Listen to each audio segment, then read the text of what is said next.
Olá! Então, estamos aqui mais uma vez, e dessa vez nós vamos falar sobre Platão, aquele discípulo de Sócrates, que, como a gente já viu um pouquinho, escrevia tudo que o mestre falava. O Sócrates não deixou nada escrito.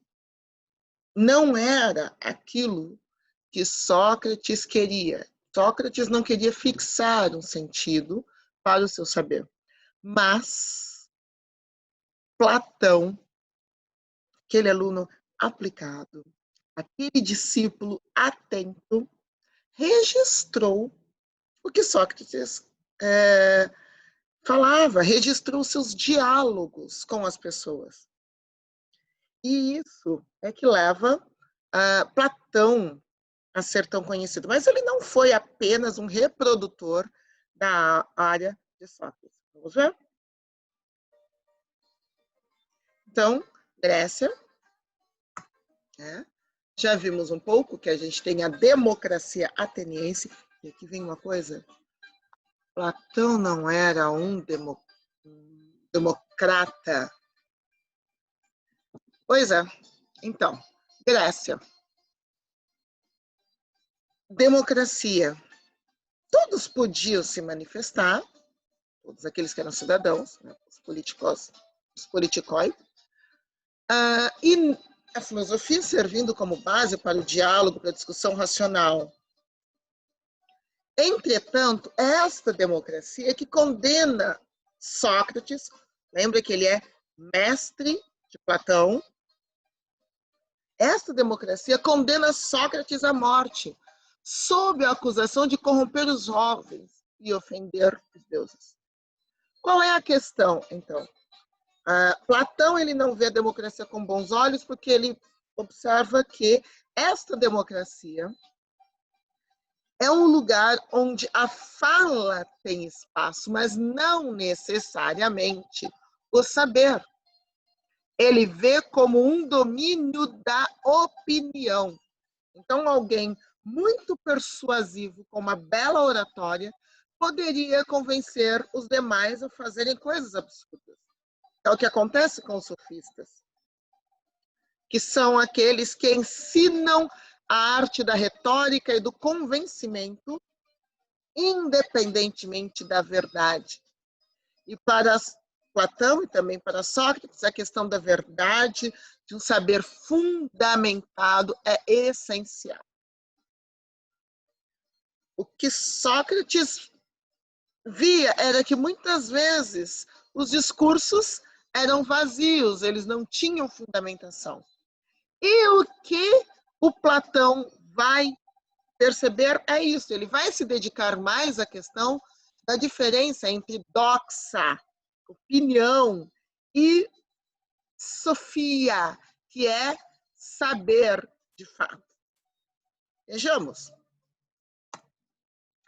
Platão, que tem este nome, porque era... Platão, basicamente, a gente pode chamar de costas largas. Né? Platão quer dizer, literalmente, grande plato.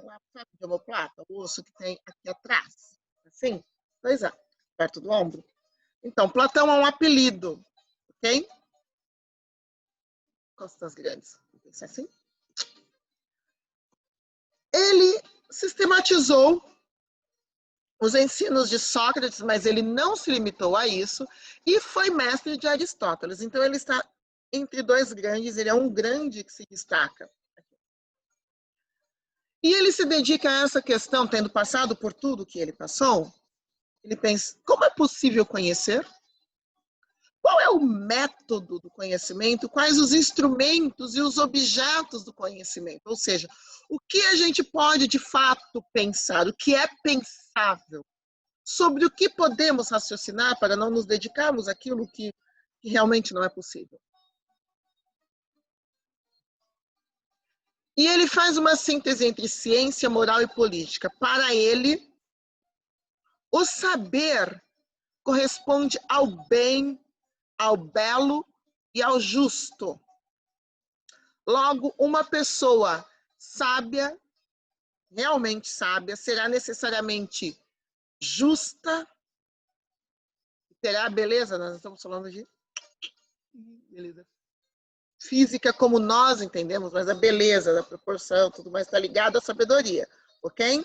Não beleza física, assim, maquiagem, essas coisas, mas a busca pela beleza que tem muito a ver com a matemática, com as proporções, com a razão entre tudo, também está ligada à ideia de Platão. E, politicamente, uma comunidade de justos será justa. Sábios e justos. É por isso que na sua principal obra, chamada A República de Platão, esta obra é um diálogo que fala de uma cidade ideal, composta por sábios, em que os cargos estão distribuídos não de acordo com a votação, com a popularidade, com a retórica, mas de acordo com as habilidades naturais, e os sábios, os filósofos, são os reis da cidade. Pois é. Vamos embora para a República. Lá eu não sou amiga do rei, serei rainha. Cidade dos reis filósofos. A República de Platão não é uma democracia.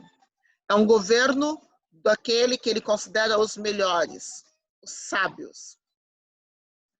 Saber e bem para ele é a mesma coisa. Se é sábio, é bom.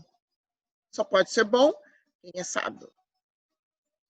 Ele opõe algumas coisas. Verdade, razão, interesse universal versus opinião, desejo, interesse particular, senso comum. São opostos, são diferentes, representam movimentos diferentes. Em relação à verdade, uma ascese, uma ascensão, um movimento de subida, e o senso comum, um movimento de descida. Luz e escuridão, né? São o que nós chamamos de pares antitéticos, são opostos uns dos outros. E ele não é apenas um discípulo de Platão, ele também faz a sua crítica a ele.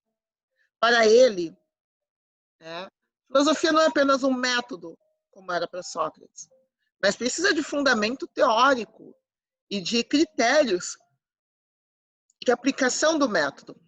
Ao contrário de Sócrates, Platão desenvolve uma teoria, conhecida como teoria das ideias ou das formas, que é o fundamento da metafísica clássica, que opõe o mundo das ideias ao mundo concreto e que dá mais valor àquilo que é pensado, que é o mundo concreto, que seria um mundo de sombras.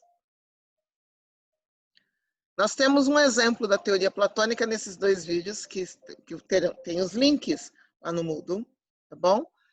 E, basicamente, essa teoria é resumida na teoria na alegoria da caverna, de um homem que, estando preso nos fundos de uma caverna, por toda a vida, conhece sombras, e apenas sombras, ele está virado para um fundo da caverna, onde sombras são refletidas. E lá, as sombras são tudo ao qual ele tem acesso, ele e os seus companheiros. Ele ouve sons e ele vê as sombras se mexerem. Ele ouve e ele vê, ok? E ele toma aquilo como seres de verdade. Ele toma aquilo, aquelas formas, como pessoas, porque ele não conhece pessoas de verdade. Então, para ele, aquilo são as pessoas. Até que, um dia, ele é liberto de alguma forma, as cadeias se rompem, e ele sai da escuridão da caverna, ele começa a sair em direção ao sol, ao mundo externo. É muito difícil, suas musculaturas não estão acostumadas, os seus olhos doem, é uma viagem penosa. Mas, aos poucos, levando dias, ele vai. E cada vez que ele caminha, ele percebe que o que ele conhecia não estava nem perto daquilo que de fato é a vida de verdade. Até que um dia ele chega ao mundo externo, pouco a pouco ele consegue olhar e ele vê as plantas de verdade, ele vê animais de verdade, e ele percebe as cores e vê. Eu só conhecia sombras, eu não conhecia a realidade de fato. O sol ilumina e então ele pode ver a vida. Ele fala, uau, é muito incrível, eu preciso voltar e libertar os meus amigos para que eles vejam também. Mas quando ele volta, ele não é compreendido. Quando ele fala, isso que vocês veem não é o mundo, os seus companheiros o agridem e dizem, que absurdo, você não está vendo? Olha a vida. Como você pode nos dizer que nós estávamos enganados? Como assim? Você não consegue ver a realidade diante dos seus olhos? E eles o agridem e o matam. Essa é uma alegoria que Platão cria para falar sobre o conhecimento racional, né, que seria obtido apenas com a razão, dos conceitos, e o conhecimento empírico dos sentidos aqui, tato, audição, cheiro, paladar, visão, porque este conhecimento seria limitado às sombras.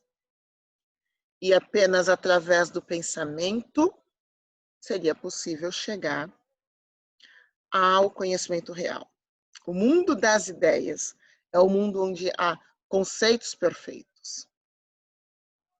E o mundo concreto, com as suas imperfeições, teria apenas sombras, modelos imperfeitos da perfeição. Logo, para ele, a ideia de humano, por exemplo, o conceito de humano é perfeito, mas cada humano traz as suas imperfeições. O conceito de justiça é perfeito, mas na aplicação concreta ela é imperfeita. Vamos pegar uma coisa mais simples, o conceito de cadeira é perfeito, mas cada cadeira com as suas imperfeições, com as suas diferenças uma da outra, é em algum grau imperfeito. Então, tudo que é aquilo do mundo concreto tem graus de imperfeição. Minhas ideias são elas perfeitas, ok? Obrigada, até a próxima.